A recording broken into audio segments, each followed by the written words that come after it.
Hi everyone, let's talk about Moon, which I've just finished a full 2-player playthrough for. You can watch that and get the best idea of how the game plays and stuff. And yeah, I was paid to make that playthrough, so bear all of that in mind. You can disregard what I said if that makes a difference, but hey, you can disregard it anyway if you like. And the gameplay is the thing. But if you would like my thoughts, here they are in this video. The other one is linked in the description if you haven't seen it yet. A reminder, it's on Kickstarter right now, Moon, and it's a prototype, so everything you're seeing is not quite final, but you should get a really good idea of what the final thing will look like. So yeah, loved villagers, loved streets, and Moon, another completely kind of different thing, sharing a kind of art flavor, although the colors are much more muted and moony this time, but that kind of elegant minimalistic style. Yeah, really different gameplay styles, and this is a fantastic drafting game. Another thing that is kind of common to the trilogy, a simple thing to get into, but a ton of depth once you are there, and a load of variety in terms of the objectives, the reputation cards, and the cards themselves. Just in the prototype that I have, regarding anything else that disregarding anything else that might get added throughout the Kickstarter. In terms of, even with the cards that you remove for 2 players, the structure cards themselves, the expedition cards, the reputation cards, the combination of all of that will give a very different experience. Whilst these structure cards being the same, you of course won't see all of them, but certain cards will allow you to go back through previous era decks, through maybe the current era deck, and try and pick out something that is vital to your strategy. And although you can definitely just jump in and play and go with the flow, which you will need to do anyway a lot of the time, there is, it will reward you for knowing what's coming up, knowing that, oh, there will be a grey card later on that will reward me for that, and seeing the patterns in the reputation cards that, if I go for this one, that will lead quite nicely into a silver and a gold one later on, so I can hopefully race for those. The reputation cards give you lovely targets to go for, different difficulties, so they're kind of plotting out various stages that you might be in the game, but paying attention to those abilities as well. If you race for that thing, it's a nice few points, but can you then leverage that ability? Are you going to try and make it so that that thing you have now got is going to pay off a lot? Is getting 1 extra resource at the start of every production phase going to be that worth it to you? Whereas getting to be able to flip a pink card back, usually they're only 1-use things, so they can be incredibly powerful. Getting to use that twice in a round can be absolutely massive. Are you going to go for more flags so you've got more ability to put down more things to win those majorities, which of course, in a 2-player game, you having a majority means the other player has lost those points as well. So it can be, quite a big swing, quite an important thing. It's always great winning those contests, but yeah, especially in the 2-player game. You're navigating your way around building up this engine through your resources, through your flags, and through the various abilities, the scoring and the flippable pink abilities as well.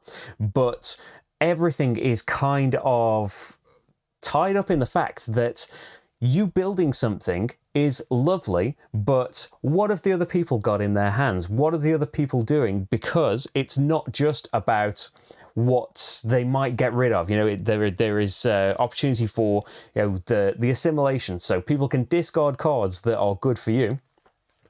Sometimes it's necessary. Sometimes you can't do anything. Sometimes you desperately need a resource to be able to do something, and assimilating will get that thing. But yeah, it can be that this is going to be far too good for the person I'm about to pass it to. I'm going to have to, I'm going to have to suck it up and use this turn to just take that out of the game because it's just too good.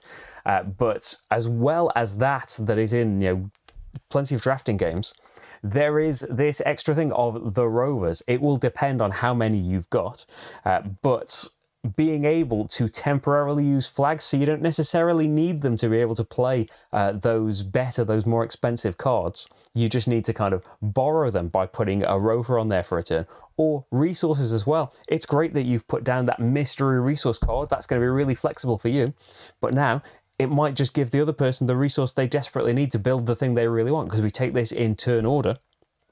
that yeah, you see a card you really want to build on your turn. Oh, but I need the house flag first. Okay then, well, I'll build the house flag. Then you pass your hand on the next turn. Next player sees it. Oh, you've got a house flag. Puts the rover down, and they've built it instead. There's no way to, avoid that. It's all about trying to play mind games, try and be one step ahead. That are they really going to go for that? Can I leave something in the hand that will seem quite nice to them? So maybe they'll build that instead.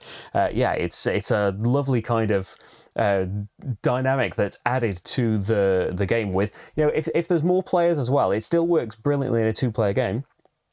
But those spaces are more likely to fill up. There's maybe more opportunity. There's maybe a bit more of a variety of things to put your rovers on.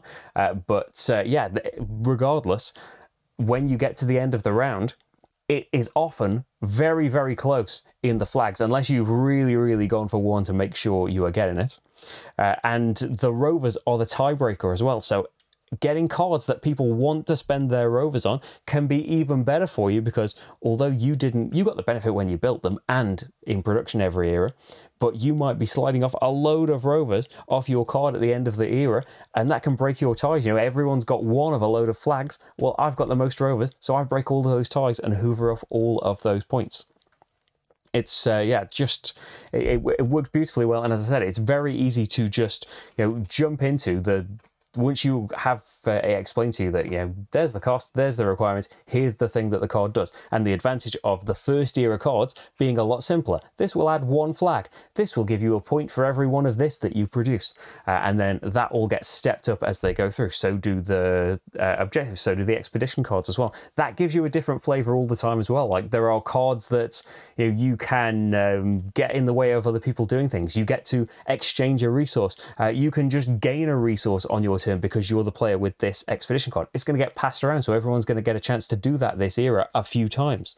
And the permanent first player ability of being able to discard one of the cards, an extra opportunity to get rid of something that's not useful to you but maybe useful to someone else, and draw something in there. But are you drawing something to replace it that's suddenly a lot more useful and you can't build? There's your risk. So I'm going to have to assimilate that now and waste my turn, or it could be the perfect thing for you if you've got a load of resources saved. I think it just works beautifully, beautifully well. It's a game you have to watch out.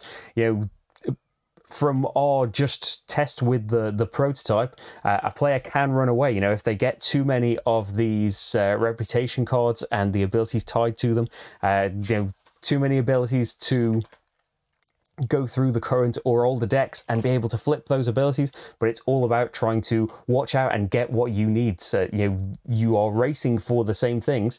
You can't afford to just be building up your own little engine. You need to be watching out for what the other players are doing and seeing if you can compete for it as well, or get there first, or use these lovely chains that form as you start getting into the second and third eras. The cards you've put out in previous turns will start to combo together really nicely. Even though you can only do one of these things each time, gaining the reputation card that gives you an ongoing ability that you can then use to help you in a pink card, say, it just, yeah, it works brilliantly well. But yeah, you can see all of that in action in the playthrough, and I hope that'll give you the best idea of what it's about. Again, the Kickstarter's in the description, and there's loads more videos on this channel if you'd like to see more playthroughs from me. I hope you do.